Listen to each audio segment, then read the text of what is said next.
해시태그 고부 갈등 드라마 나레이션 원고. 고부 간의 갈등과 화해를 그린 미니 드라마 시작합니다. 서울의 바쁜 일상을 뒤로하고 재호는 아내 수진의 손을 잡고 부모님이 계신 고향 마을로 향했습니다. 아버지의 건강이 좋지 않다는 소식에 내린 결정이었죠. 시골집 마당에서 기다리고 있던 시어머니 영자 씨는 며느리를 맞으며 어색한 미소를 지었습니다. 어서 와라, 수진아. 고생했구나. 영자 씨의 말에는 반가움과 함께 묘한 긴장감이 섞여 있었습니다. 수진 역시 정중하게 인사를 올렸지만 이제부터 시작될 새로운 생활에 대한 불안감을 감출 수 없었습니다. 첫날 저녁 영자 씨는 정성스럽게 차린 밥상을 내놓았습니다. 반찬만 12가지가 넘었죠. 도시에서 제대로 먹지도 못했을 텐데 이제 실컷 먹어야지. 하지만 수진에게는 그 정성이 부담스럽기만 했습니다. 평소 간단한 식사에 익숙했던 그녀에게 이런 상차림은 오히려 무겁게 느껴졌거든요. 다음 날 아침 수진이 토스트와 커피로 간단히 식사를 준비하자 영자 씨의 얼굴이 굳어졌습니다. 아침밥을 제대로 먹어야 하루 힘이 나는 법인데. 작은 중얼거림이었지만 수진의 귀에는 또렷하게 들렸습니다. 이렇게 두 사람 사이에는 보이지 않는 벽이 서서히 쌓여가기 시작했습니다. 재우는 어머니와 아내 사이의 미묘한 기류를 느끼면서도 어떻게 해야 할지 몰라 망설였습니다. 그저 시간이 지나면 자연스럽게 해결될 거라고 생각했죠. 하지만 시간은 갈등을 해결해주지 않았습니다.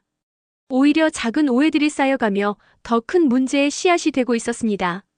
사람이 밥을 제대로 먹어야 힘을 내지 않겠니? 영자 씨는 이른 아침부터 부엌에서 바삐 움직였습니다. 국을 끓이고 반찬을 데우고 밥을 새로 지어내는 그녀의 모습에서 50년 살림의 내공이 느껴졌죠. 하지만 수진에게는 그 모든 것이 불필요한 수고로 보였습니다. 어머니, 저희는 간단하게 먹어도 괜찮아요. 너무 힘드시지 마세요. 수진의 말에 영자 씨의 젓가락질이 멈췄습니다. 힘들다니, 이게 뭐가 힘들다는 거니? 우리 재훈이 어릴 때부터 이렇게 먹고 자랐는데. 두 사람의 밥상 전쟁은 매일 반복되었습니다. 영자 씨는 새벽부터 일어나 정성스럽게 밥상을 차렸고 수진은 그 무거운 정성이 부담스러워 작은 한숨을 내쉬었죠. 각자의 방식이 옳다고 생각하는 두 사람 사이에는 좀처럼 접점을 찾을 수 없었습니다. 어느 날 점심때 수진이 샐러드와 샌드위치를 준비했습니다. 건강을 생각한 나름의 배려였죠. 하지만 영자 씨의 반응은 차갑기만 했습니다. 이런 걸로 배가 부르겠니? 제대로 된 음식을 해야지. 그날 저녁 영자 씨는 평소보다 더 많은 반찬을 준비했습니다. 마치 오늘의 실망을 만회하려는 듯이요. 수진은 시어머니의 마음을 모르는 것은 아니었습니다. 하지만 바쁜 현대 생활에 익숙한 그녀에게는 매일 그렇게 정성스러운 밥상을 차리는 것이 현실적으로 어려웠죠. 바쁜 세상에 너무 복잡하게 살면 서로 힘들잖아요. 수진의 말에 영자 씨는 고개를 저었습니다. 복잡한 게 아니라 정성이야, 정성. 이렇게 부엌에서 시작된 작은 갈등은 점점 두 사람의 일상 전체로 번져갔습니다. 재우는 매일 아침 집안 분위기를 살피며 조심스럽게 하루를 시작했습니다. 어머니의 눈치와 아내의 표정 사이에서 그는 점점 지쳐갔죠. 재훈아, 내 아내가 음식을 너무 대충 하는 것 같구나. 어머니의 말에 재우는 머리가 아팠습니다. 어머니, 수진이도 나름대로 신경 쓰고 있어요. 하지만 이런 대답은 어머니도 아내도 만족시키지 못했습니다.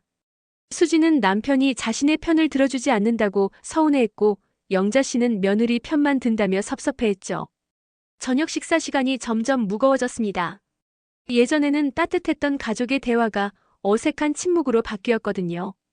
재훈이 억지로 화제를 꺼내보지만 어머니와 아내는 서로 다른 곳을 바라보며 짧게 대답할 뿐이었습니다. 재훈아, 내가 중간에서 좀 잘해야 하는 거 아니니? 친구들의 조언에 재훈은 고개를 끄덕였지만 막상 집에 돌아가면 어떻게 해야 할지 막막했습니다. 어머니 편을 들면 아내가 서운해하고 아내 편을 들면 어머니가 서운해하는 상황이 반복되었거든요. 어느 날 밤 수진이 조용히 말했습니다. 당신은 엄마와 저 중에 누가 더 중요한 건지 모르겠어요. 재훈은 할 말을 잃었습니다. 그의 침묵이 수진에게는 또 다른 상처가 되었죠.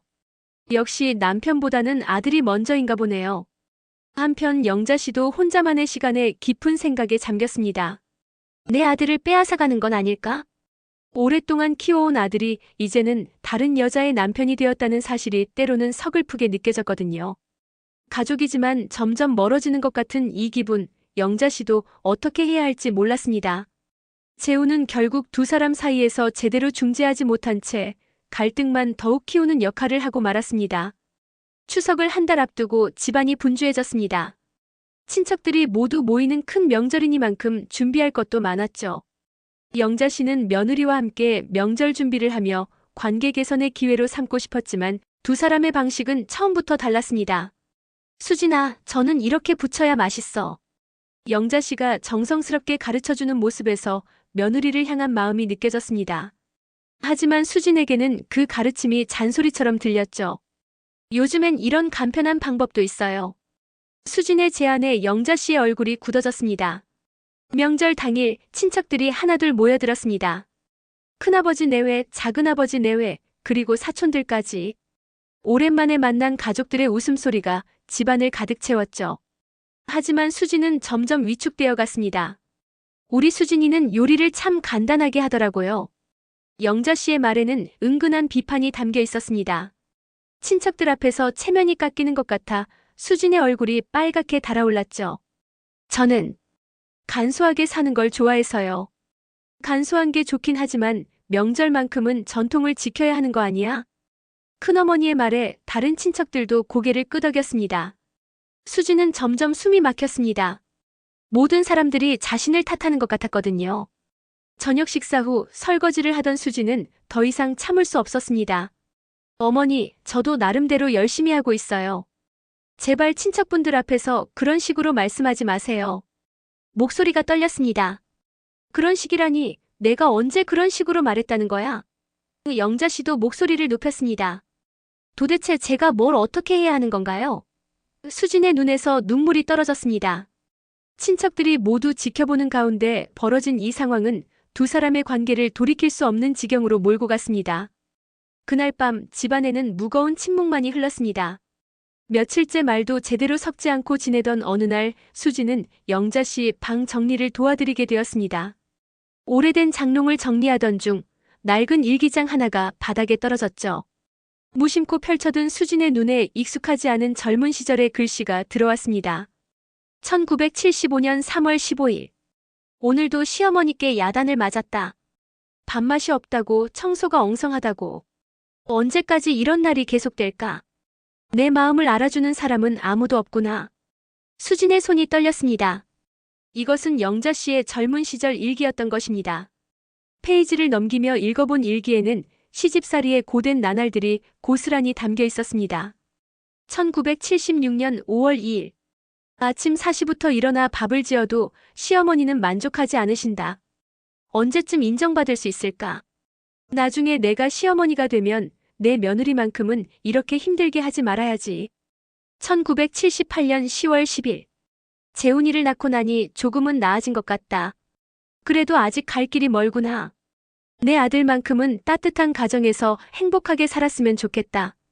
나처럼 눈치 보며 살지 않았으면. 수지는 일기를 읽으며 눈물이 났습니다. 그토록 엄격하고 까다로웠던 시어머니도 한때는 자신과 똑같은 심정으로 힘들어했던 며느리였다는 사실을 깨달았거든요. 그리고 그 힘든 시간을 견뎌내며 품었던 다짐들이 오히려 지금의 갈등을 만들어낸 것은 아닐까 하는 생각이 들었습니다. 일기장을 조심스럽게 제자리에 놓으며 수지는 영자 씨를 새로운 시선으로 바라보게 되었습니다. 시어머니의 잔소리와 간섭이 사실은 자신이 겪었던 아픔을 며느리에게는 주지 않으려는 나름의 배려였을지도 모른다는 생각이 든 것이죠. 일기장을 발견한 다음 날부터 수진의 마음에 변화가 일어났습니다. 시어머니의 말 한마디, 행동 하나하나가 다르게 보이기 시작한 것이죠. 수진아, 장 보러 가자. 영자 씨의 제안에 수진은 처음으로 밝은 목소리로 대답했습니다. 네, 좋아요, 어머니. 시장에서 장을 보는 동안 수진은 시어머니의 꼼꼼함을 새롭게 발견했습니다. 이 배추는 속이 너무 성기고 저 배추는 벌레 먹은 구멍이 있네. 이거로 하자. 하나하나 골라가며 설명하는 영자 씨의 모습에서 오랜 살림 경험이 느껴졌죠. 어머니, 어떻게 그렇게 잘 고르세요? 수진의 진심 어린 질문에 영자 씨의 얼굴에 미소가 번졌습니다. 어휴, 몇십 년 해본 게 어디 가겠니? 너도 금세 배울 수 있어. 두 사람은 오랜만에 자연스럽게 대화를 나누었습니다. 집에 돌아와 함께 저녁을 준비하면서 수지는 시어머니의 요리법을 배우려고 노력했습니다. 어머니, 이 양념은 어떤 비율로 넣는 거예요? 감으로 하는 거야. 맛보면서 조금씩 넣어봐. 영자 씨가 직접 시연해주는 모습을 보며 수지는 단순한 요리법이 아닌 사랑의 방법을 배우는 것 같았습니다. 하지만 영자 씨의 마음은 쉽게 풀리지 않았습니다. 수진의 변화된 모습이 반갑기는 했지만 그동안 쌓인 서운함이 하루아침에 사라지지는 않았던 것이죠. 갑자기 왜 이래? 속으로는 의심스럽기도 했습니다. 그래도 수지는 포기하지 않았습니다. 시어머니가 좋아하는 차를 준비해드리고 함께 텔레비전을 보며 소소한 이야기를 나누려고 했죠. 작은 변화들이 조금씩 쌓여가고 있었습니다. 아직은 어색하고 조심스러웠지만 두 사람 사이에 새로운 가능성이 싹트고 있었습니다. 변화의 조짐이 보이던 어느 날 새벽 영자 씨의 비명소리가 집안을 깨웠습니다. 아이고, 가슴이 아파. 급성 심근경색 증세였습니다. 재우는 당황해서 허둥거렸지만 수지는 침착하게 119에 신고하고 응급처치를 했죠. 어머니, 괜찮아요. 금방 병원 가요. 응급실에서 밤을 새우는 동안 수지는 영자 씨 곁을 한시도 떠나지 않았습니다. 의사의 설명을 듣고 필요한 서류를 준비하며 모든 것을 꼼꼼히 챙겼죠. 재훈이 직장 일 때문에 서울에 다녀와야 하는 상황에서도 수지는 묵묵히 시어머니를 돌봤습니다. 며느리가 이렇게까지 해주네. 의식을 되찾은 영자 씨는 수진의 손을 잡고 있는 자신을 발견했습니다. 며칠째 병원에서 잠도 제대로 자지 못하고 간병하는 수진의 모습을 보며 그동안 자신이 얼마나 편견을 가지고 있었는지 깨달았죠. 수진아, 고마워. 정말 고마워. 영자 씨의 목소리가 떨렸습니다. 당연한 일이에요, 어머니. 수진의 대답은 담담했지만 그 속에 진심이 담겨 있었습니다. 두 사람은 처음으로 서로의 마음을 확인할 수 있었습니다. 이번 기간 동안 수진은 영자 씨의 식사부터 약 시간까지 모든 것을 챙겼습니다. 병실에서 만난 다른 환자 가족들은 며느리가 참 효자네요라며 부러워했죠. 그 말을 들을 때마다 영자 씨는 가슴이 뭉클했습니다. 내가 널 너무 몰아붙였구나. 퇴원을 하루 앞둔 저녁 영자 씨는 처음으로 자신의 잘못을 인정했습니다. 어머니. 수진의 눈에도 눈물이 맺혔습니다. 두 사람은 말없이 서로를 안아주었죠. 긴 갈등의 끝에서 만난 진심 어린 화해의 순간이었습니다. 병원에서 돌아온 영자 씨는 많이 달라져 있었습니다. 건강을 회복해가며 수진과의 관계도 새롭게 정립해 나갔죠. 이제 두 사람은 부엌에서 함께 일하는 것이 자연스러워졌습니다. 어머니, 이렇게 하는 게 어때요? 수진의 제안에 영자 씨는 고개를 끄덕였습니다. 그래, 좋은 생각이네. 예전처럼 크고 거창한 밥상은 아니었지만 두 사람이 함께 마련한 식탁에는 따뜻함이 있었습니다. 영자 씨의 전통적인 손맛과 수진의 간편하면서도 영양을 고려한 방식이 조화를 이루었거든요. 이것도 맛있구나. 영자 씨는 수진이 만든 샐러드를 먹으며 웃었습니다. 재우는 두 사람의 변화를 지켜보며 안도의 한숨을 쉬었습니다. 이제 진짜 우리 집이 된 것 같아. 저녁 식사 시간은 다시 가족의 정다운 대화로 가득 찼죠. 영자 씨는 수진에게 옛날 이야기를 들려주었고 수진은 시어머니의 이야기에 진심으로 귀 기울였습니다. 수진아, 내가 처음 시집 왔을 때도 참 힘들었어. 그때는 참 외로웠는데. 영자 씨가 자신의 과거 이야기를 털어놓자 수진도 마음을 열었습니다. 저도 처음에는 어떻게 해야 할지 몰라서 무서웠어요. 두 사람은 서로의 아픈 마음을 이해하게 되었습니다. 물론 모든 갈등이 완전히 사라진 것은 아니었습니다. 때로는 의견이 다를 때도 있고 서로의 방식을 이해하기 어려운 순간도 있었죠. 하지만 이제는 대화로 해결할 수 있다는 믿음이 있었습니다. 어머니 방식도 좋지만 이렇게 해보는 것도 어떨까요? 그래, 한번 해보자. 저녁 노을이 지는 마당에서 영자 씨와 수진은 함께 빨래를 널었습니다. 우리 재훈이 양말이 또 구멍 났네. 제가 꿰매드릴게요, 어머니. 고마워, 우리 며느리야. 일상의 작은 순간들이 이제는 갈등이 아닌 정이 되어 두 사람을 이어주었습니다. 새로운 가족의 이야기가 따뜻하게 시작되고 있었습니다.